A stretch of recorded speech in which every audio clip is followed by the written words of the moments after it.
There is nothing wrong with your internet. Do not attempt to adjust your settings. We are controlling the podcast. We control the squealing and the screams.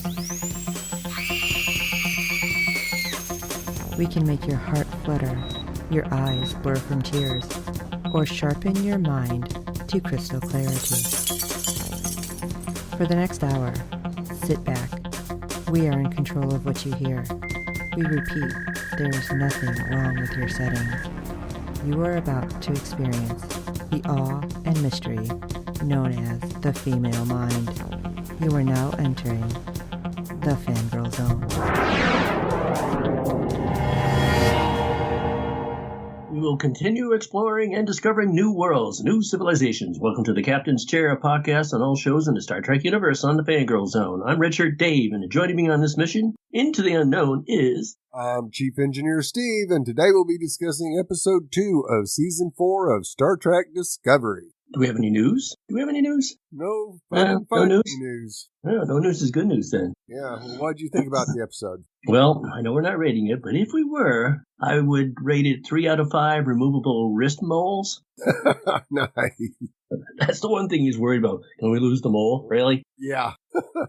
Okay. A little vain there, don't you think, Steve? Right. Yep. He's going to be more human. He's going to dump his partner there. That was my... Oh, yeah.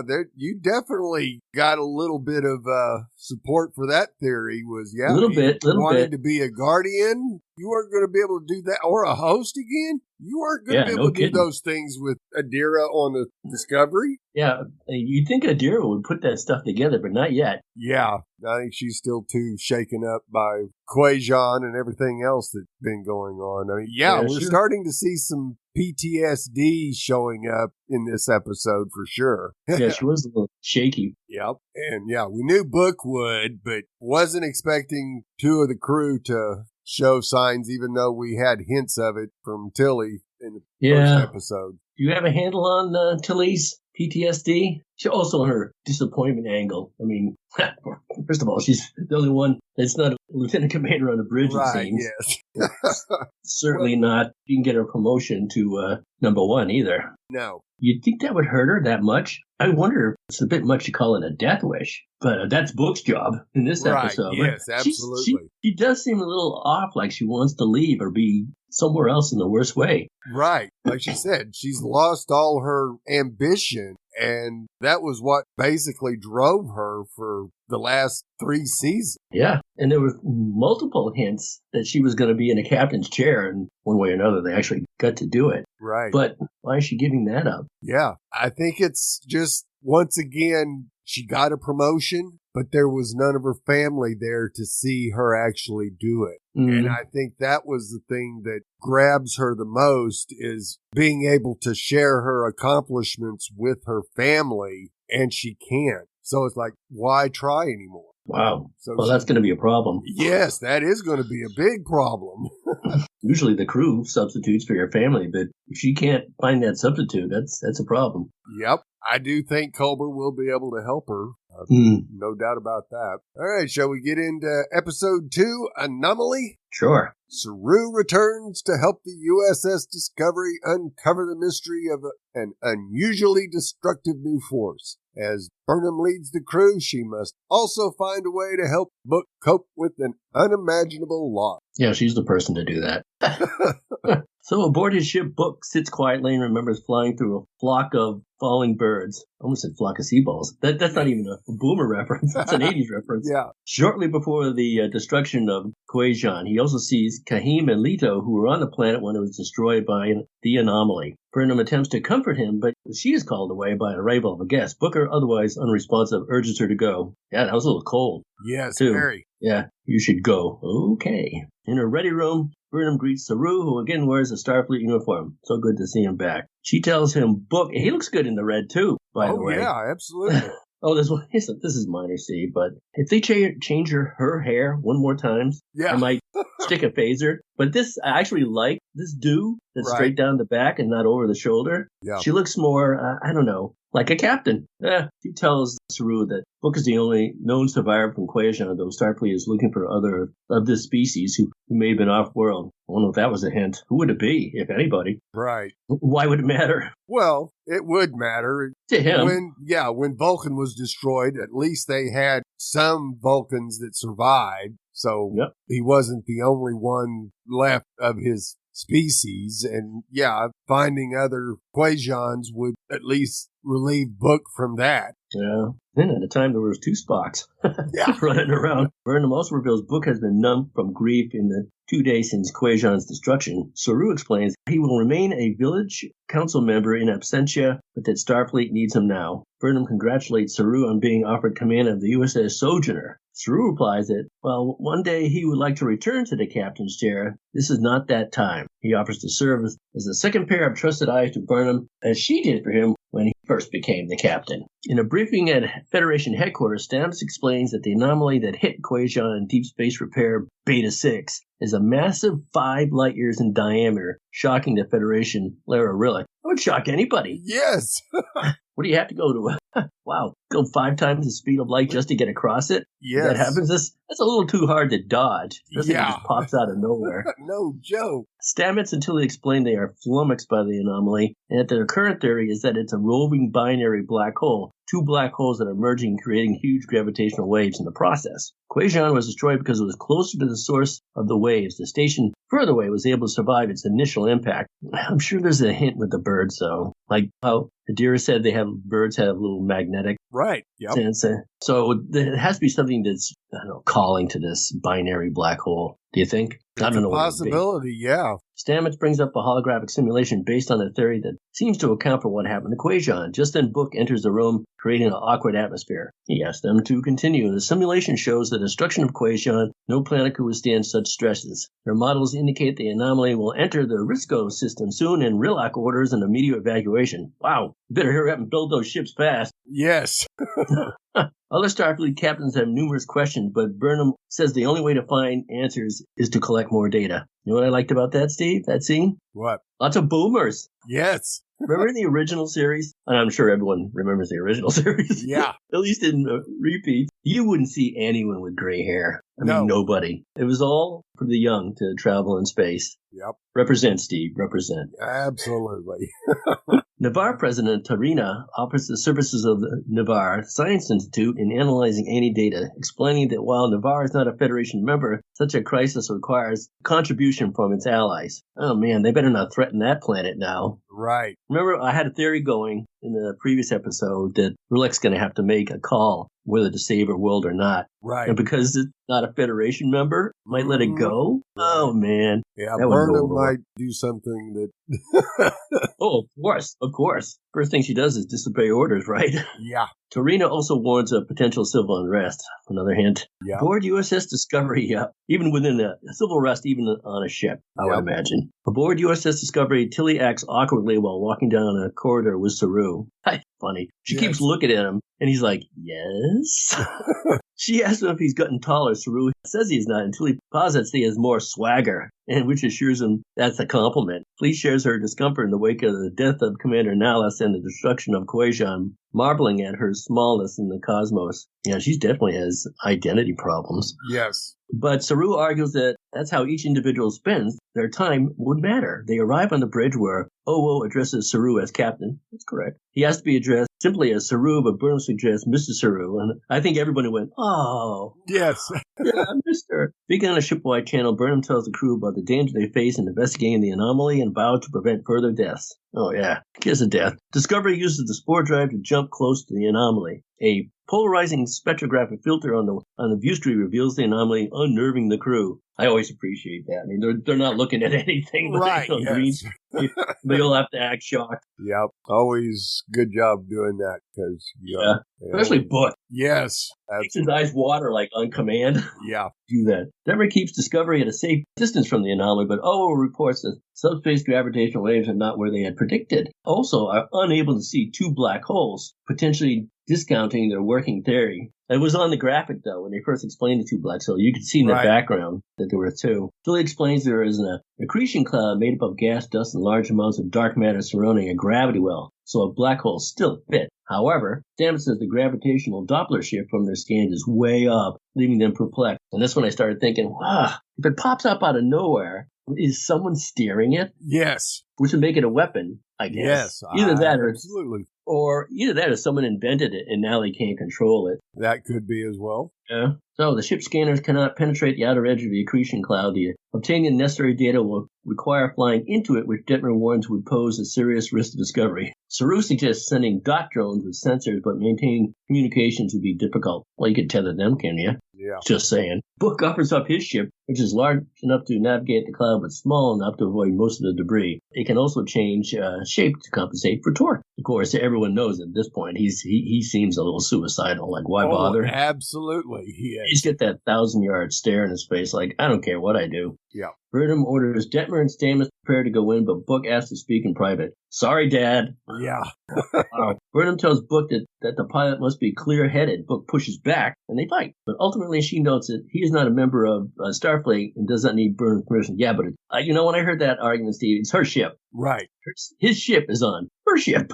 Yeah. So good luck. I say hello to the brig. Right. Collecting the data right the first time I give crucial information that could help save the other worlds, he argues. In sickbay, Culber and Adira show Gray, still visible only to Adira, a holographic representative of the newly constructed android body. Gray is excited for the possibility of having a corporal form again, including becoming a host or a guardian.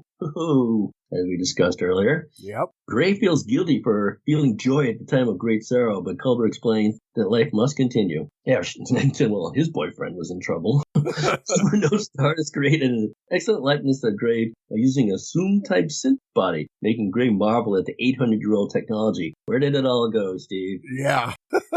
By the way, do you like those ads that have Data, number one? Oh, yeah. Those are great. Playing the game, yeah, they're great. Yes, those are so great. I think they need more of those. Yeah. Culber explains that transferring consciousness to the synth body was tried many times after Alton Inigo Zoom first successfully performed on Admiral Jean-Luc Picard. Nice little tie-in. That was a low success rate because it caused people to stop trying eventually. Adira and Gray are concerned. Culber replies that the survival of Gray's consciousness to another host was a good sign and says they can ask Guardian Z once the synthetic body is ready. He also explains that the body will age as Gray would have. Yes, same with Picard too. He's like, nah. He knew Picard was a little disappointed. Yeah, I think he's going to live forever, right? No. Yeah. Gray also asks whether a mole on his hand can be removed, explaining that during his first transition, he had bigger things to think about, but that was his second chance to remake his body. Culber happily does so. So he's getting more of those human emotions that might match our working theory. Right. In her ready room, Burnham experienced a holographic recreation of Navarre, Vulcan, where she grew up. That was cool. Yes. First, it threw me. Yeah. She went onto the holodeck, but then, Saru arrives and explains that they're over Lake Huron, where Burnham would run away when she was getting used to her parents being gone. And Burnham asks Zor to deactivate the program. The computer picks the name of herself. Burnham tells Saru. That was funny. Then she asks for his advice on Booker. I wonder if everybody can do that in their room now. You have a little holograph projector where you can just go anywhere. Yeah, that'd be nice. I would play cards with the Next Generation crew, I think. Absolutely. She explains that as captain, she believes him to be the right choice for the mission, but reveals that she has seen him struggling after the destruction of the homeworld. Yeah, just a little. Saru suggests additional safety measures in case Book should try to take an extreme risk. In engineering, Stamets is shocked that Burnham has suggested sending him with Book on such a dangerous mission, given that there are only two who can operate the spore drive. Come on, Stamets. Yeah. Burnham explains that she will send a holograph projection of Stamets, keeping his body safe on Discovery, and maintaining a tether with Book's ship to maintain proximity and allow holographic signals to make it through the accretion cloud. This may be a dumb question, but why didn't they just send a holographic Book? Exactly. You can steer it from the... I would think he could. I'm sure somebody will disabuse me. Yeah.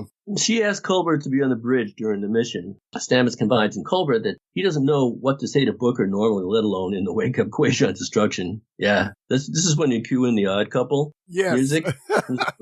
If I wish I had it queued up, I'd play it right now. Culber recommends letting Booker guide him through his grief. Stamets activates the transmitter and finds his holographic self standing next to a standoffish Book aboard the ship. Yeah, that was a little awkward. Yes. Trying to connect, Stamets awkwardly asks whether Book feels cramps in his hands or tingles in his arm when using the spore drive, but Book does not respond. He's about as cold can get. Yes.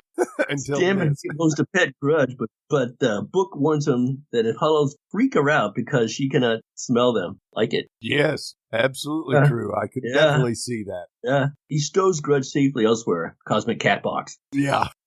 When he goes in the box, you don't know if he's alive or dead. Book expresses anger that Stamets is there as a minder, but Stamets insists he's there for scientific expertise. Book and Stamets depart, tethered to Discovery. They quickly impact large debris, which Stamets notes is likely because it just passed through a planetary system before realizing that it was Quajon, idiot. I know.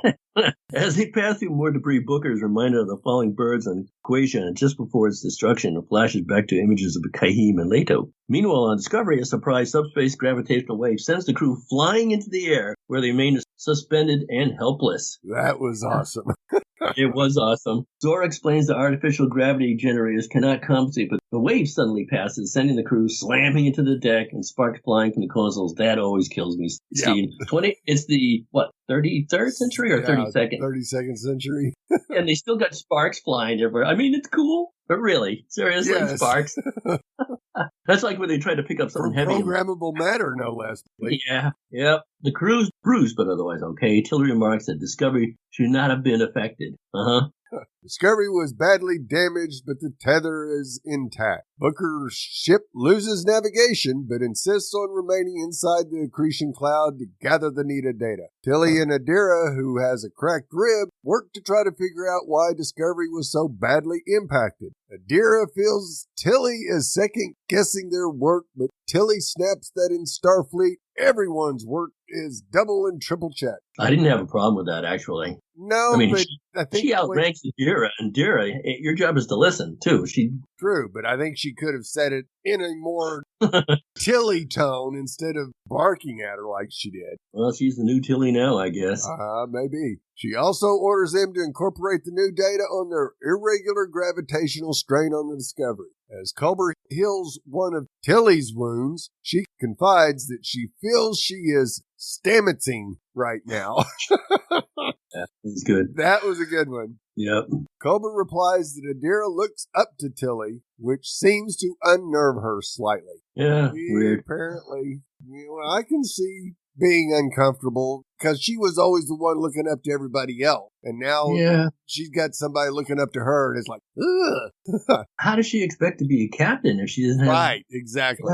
Adira returns with the updated calculation. They have just seconds to warn Burnham before another disturbance hits the ship again and sending the crew flying. So, Steve, now they're running to and fro in the ship instead of transporting. And when who was it? I think it was the doctor. They asked him to the bridge and he just popped up. Right.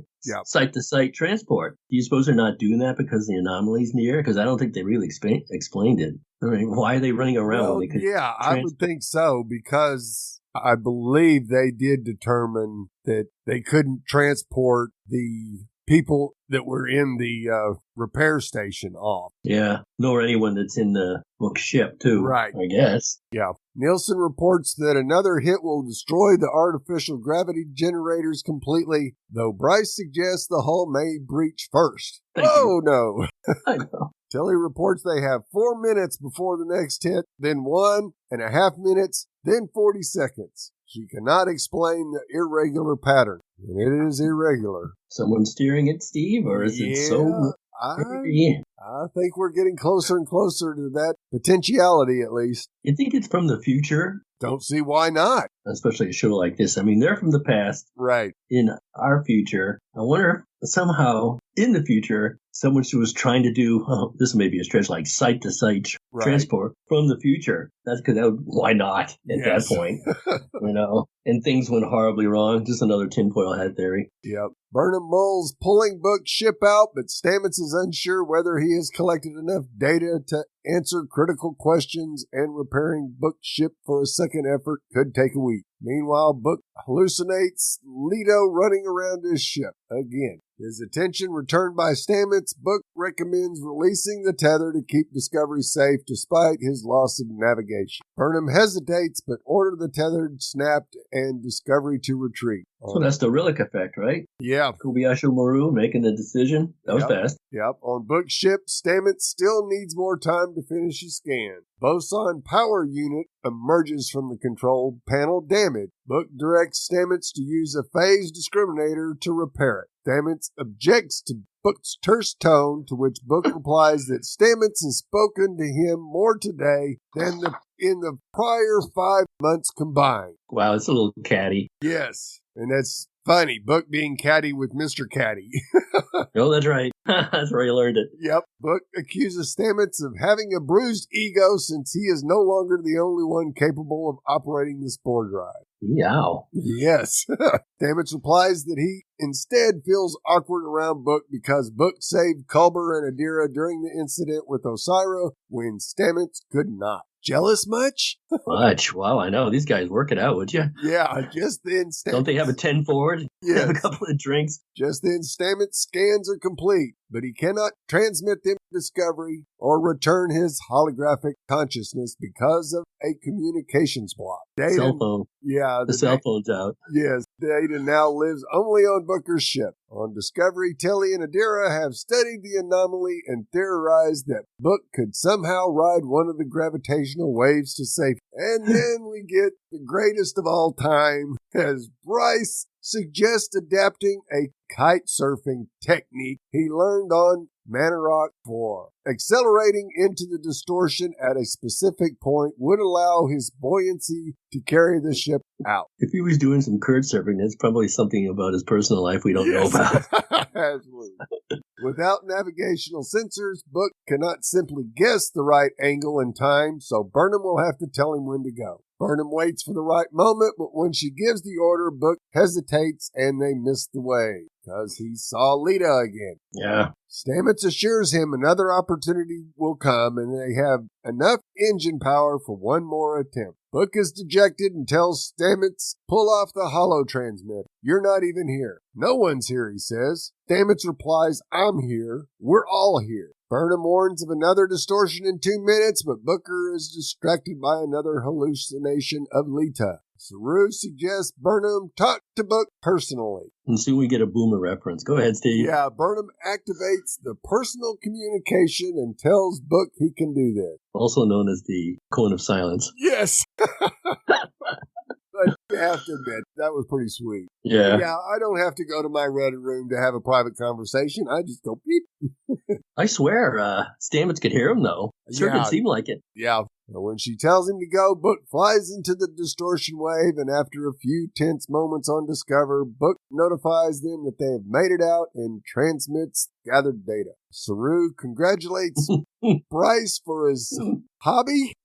Yeah, he'll have to send a congratulations back to Kurt, too. Yes. Stamets and Book have a bonding moment as Stamets actually thanks him, saving his family. Right. Yes, maybe. So yeah. Stamets removes his holo and Culber is there to welcome him back. And then we get a moment with Tilly and Culber walking down one of the halls. And Tilly is her usual awkward self. Stammering. Yes, but admits that the advice he gave her about Adira was good, and she needs to talk to him about what is going on with her. Of course, Culber replies that yes, we will figure it out together. I was wondering if they didn't have a program for that, or a holodeck program. Yeah, well, for that, but yeah, better to have a human contact anyway. Yeah. It's one thing to have a holographic doctor, but a holographic psychologist, maybe not. Gray is proud of Adira, but she's not as excited as all this has taken a toll on her as well. Now, we can't have two of our brightest and smartest people on the edge of collapse here during this. Saru checks in with Tilly to see if they have got any new information from the data. Tilly informs him that they still have so much more to go through, but have discovered something concerning. She informs him that the anomaly changed directions, and they wonder how that could be and if they will be able to track. Oh boy. Yep. There's somebody in the future. Somebody's in control of that. Yeah, somewhat of a control of it. Right, yeah. Maybe not complete, but... Not completely. That's what you get for messing around with technology. Or it's actually Sentient. Yeah. Wouldn't that be something? A sentient black hole. Wow. It would be. So, Steve, I know we've had some boomer talk already. Ready for a few Easter eggs? Let's do it. Okay. Although he's later referred to as Mr. Saru, Saru is technically a Starfleet captain. He's got 4 pips on his uniform and is offered the command of a ship called the Sojourner. But because Saru becomes Michael Burnham's new first officer, his rank is simply set aside. You know what? They have all the pips right on the collar in the front. Yes. You notice that? There's also something on the shoulder, too, I thought. I should have taken a better look at it, but it makes you wonder. So, back in Kirk's day, they would just unpin the blouse so they can get the white part red with blood. Yeah. So I wonder what they do here. Do they actually pull that collar aside, which you wouldn't be able to see the pips then? Not that you're undoing your uniform in public, but... Right. So anyway, after Kirk was demoted from admiral to captain in the Voyage Home, Spock still served as his first officer, even though he held the rank of captain. Well, this goes back a long way. Yep. This is why in the Final Frontier and the Undiscovered Country, Kirk and Spock were both captains in rank. Ditto Burnham and Saru in Discovery right now. I just got my Spock. Oh, it's one of those toys with the big Funko Pop. Yeah. They have the Kirk Funko Pop in the chair, and they also have Spock in the chair. Isn't that interesting? Nice. Yeah. I would love to have one of the Mirror Universe Spocks. That would be awesome. I have a Mirror Universe Spock right here on my desk. Yeah. It has a speech, but it's actually from original Spock, even though they have the Mirror Universe. I'm like, well, you just blew that. Yeah. Oh. It should be something Mirror Universe Spock says, but no, they got original recipe Spock saying it. Oh, no. Oh, well. Okay, so that said, it's not clear who Burnham's first offer was prior to return. Tilly, maybe? Well, that's my thinking. I thought she was in line for it and didn't get it. As Saru and Burnham talk about Giorgio, they look at the telescope. This telescope appeared in the first episode of Star Trek Discovery Season 1, The Vulcan Hello, which was pretty awesome. And at that time, it wasn't a metaphor. Yeah. At that point, Burnham, Saru, and Giorgio used to check out the lurking Klingon ship that was undetectable by sensors after Giorgio died, did she? Yeah. Burnham got the telescope as part of Giorgio's will, but the Burnham later gave it to Saru, who kept it on Discovery. The telescope now seems to be co-owned by the both of them. Also, to be clear, when Saru refers to Giorgio here, he's only talking about Prime Giorgio, the latest captain of the USS Shenzhou. When Discovery jumps to the Anomaly stamp, it says, Curiouser and Curiouser. I thought everybody would recognize that. Yeah. The people out that had a problem, like, that's directly lifted from Alice in Wonderland. In Discovery Season 1, it was established that Michael Burnham has read the book by her adopted mother, Amanda Grayson. Spock also quotes from Alice in Wonderland in Light and Shadows in Discovery Season 2, Episode 7. We don't know why Spock likes Alice in Wonderland, but Spock's mother reading him the works of Lewis Carroll was established in the episode of the animated series in 1973 called Once Upon a Planet. And man, that's a deep reach right there. Yes. Really deep cut. Yeah. They get a book just like the people over at Marvel. Yep. In 2019, Nicholas Meyer, the director of Wrath of Khan and consulting producer on Disco Season 1, mentioned that bringing Alice in Wonderland to Discovery might have been his idea. Oh, yeah? I'm trying to remember if I brought in Alice in Wonderland the first year of Star Trek Discovery, Meyer said in 2019. It wouldn't surprise me to learn that I did, and it would astonish me. Well, maybe it would astonish me to learn that I didn't.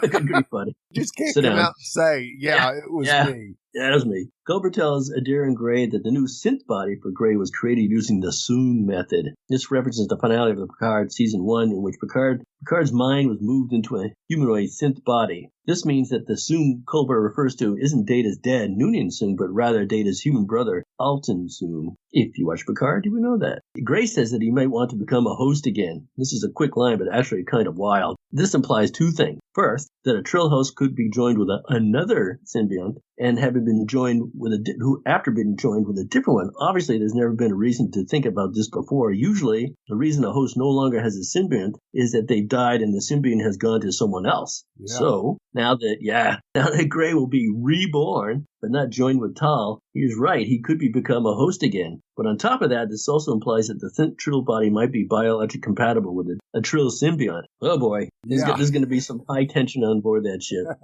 This means that even if synth bodies are no longer in fashion, they are basically close enough to be organic bodies. In theory, Gray could get another symbiont. It feels very unlikely that this will happen, but it's a cool prospect. Although limited hologram tech existed in the 23rd century, this is probably the first time Burnham's been able to take advantage of the dank holotech that existed in the 24th century and beyond. Burnham adding a holo to Iridium also mirrors Jean-Luc recreating his study on the holodeck of La Soriana in Star Trek Picard. Yep. In her holographic recreation of the Vulcan Navarre, Burnham mentions the cliff of Surak and Lake Huron. Surak is a reference to the most important Vulcan historical figure ever, the founder of logic and peace, first glimpsed in the original series episode The Savage Curtain, and then later in the Enterprise, a three-parter beginning with The Forge. Not La Forge, The Forge. Yes.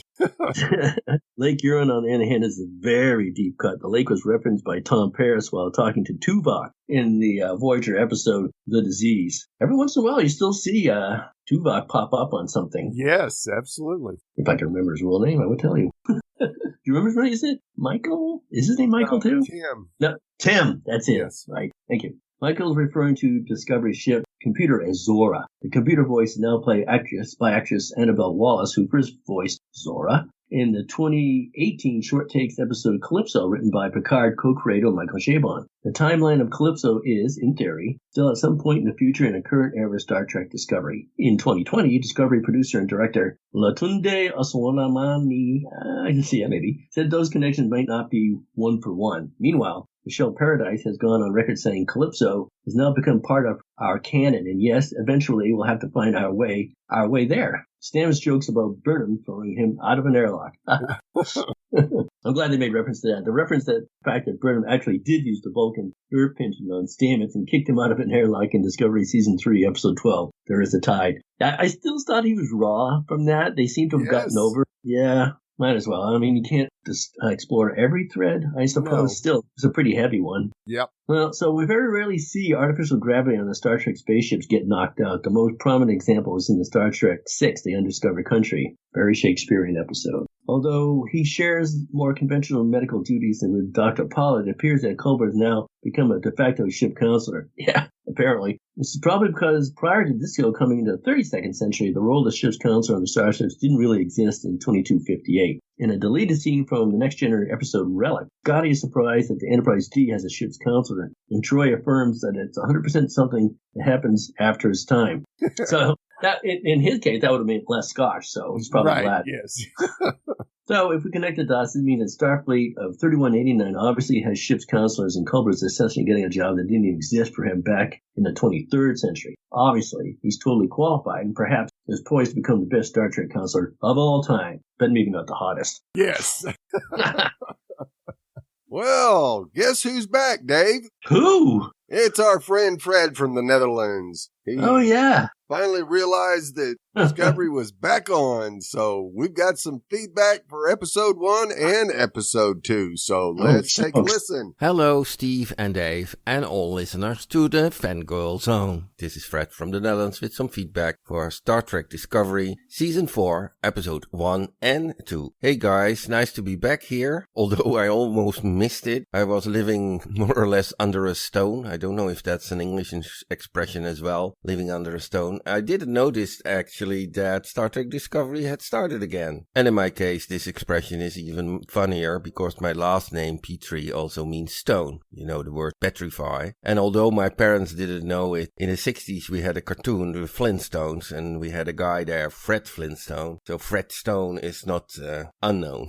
Okay, going into this new Discovery season. So first a little disclaimer. I really had to watch both episodes quickly and I didn't listen to your podcast of episode 1. So I don't know what's in there, but just that you know, I haven't listened yet. So perhaps I'm saying stupid things you have addressed in that podcast already. I'm very, very happy that Michael gets a little more tough. Not that she wasn't tough before, but one of the most annoying things things was that was always her soft voice, that she was talking with everything was. And especially my wife was very annoyed by that. And that's much, much less. And you also notice that when you see the intro with the flashbacks to the previous season. I always thought it was just something in the actor, although I cannot really judge that because I didn't see much work of Sonequa Martin Green in other stuff. But here she proves she can do without, or at least much less. Although there were quite some emotional scenes with Book in the second episode. I really wonder if that fits to her more firm role as a captain, or that other people also gave feedback on this and the makers and directors really changed this consciously. First, some general remarks. I really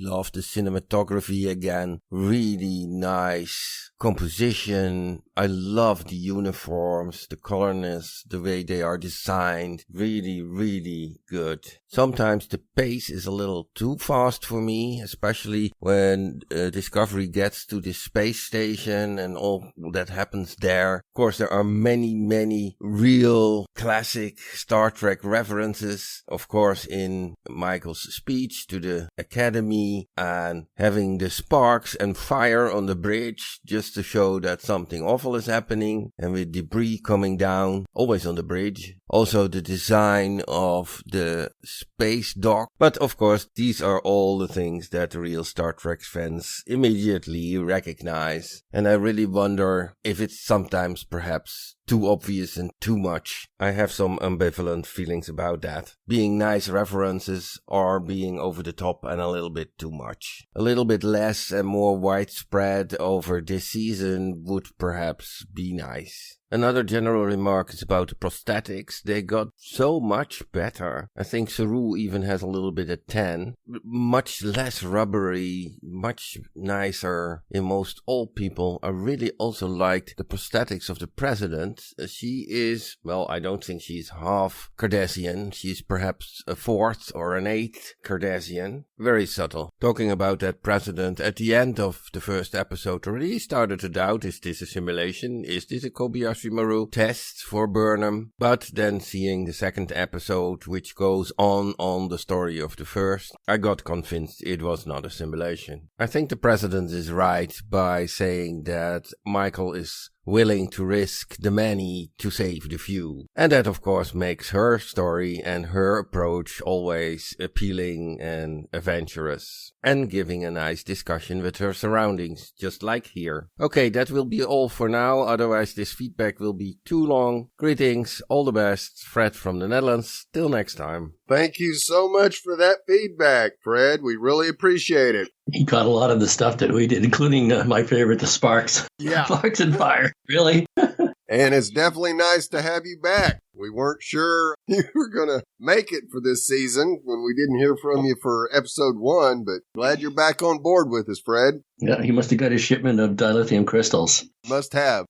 And that really nice tie-in to Fred Flintstone there for Jesus. That was awesome.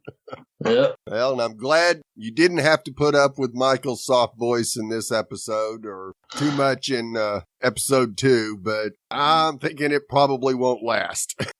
Yeah, it won't last. You know, I like her, but she bothers me too. When the episode started, they had another hair change for her. Right. Like, how many times did Picard change his hair? I'll tell you. None. Neither did Kurt. Neither did Cisco. Yeah, good grief. Janeway might have a couple of times. Yeah, changed it once from the original school marm to the hot captain. Hot but company captain. Yeah, the cinematography in this episode was great. I do like the uniforms better than the ones that we saw at the end of last season, that's for sure. Yeah, who thinks of gray? Let's do gray. Oh, blue.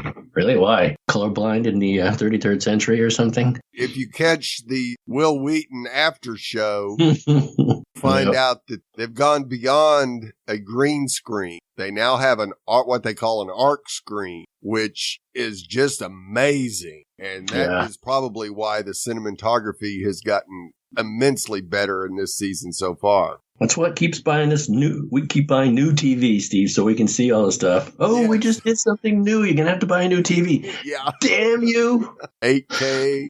Yes. And yeah, I thought Saru did look a lot better than he did when we saw him last season. The prosthetics, I think, have improved as well. Yeah, I'm sure it's always a work in progress, which is... Oh, yeah, they're always improving, that's for sure. Yeah. And I found out that the president isn't just Cardassian and Bajoran. She's also part human. Is she? Yes. So... Which part?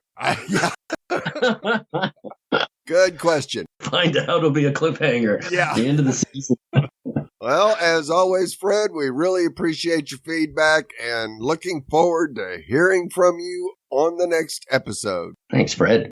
Well, we'd love to hear your thoughts on each and every episode this season. Our deadline for feedback is 10 p.m. Eastern every Friday during the season. Send your feedback via email or audio to contact us at fangirlzone.com. Yeah, write that down because I'm going to offer a little bit of a, well, it's not a contest, but a choice when it comes to our sign up. You learn, right. So you can go to www.fangirlzone.com and click on the contact link where you'll find several ways to contact us via email or through social media. On Twitter, he's at Celia Steve and I'm at The Real ID Dave. Please review and rate us on iTunes. Good ratings and reviews help other fans of the show find us, as there are a lot of other Discovery podcasts out there. Tell your friends, and we hope you are enjoying our podcast. And don't forget to check out the other great Fangirl Zone podcasts. And they're great because we're on them.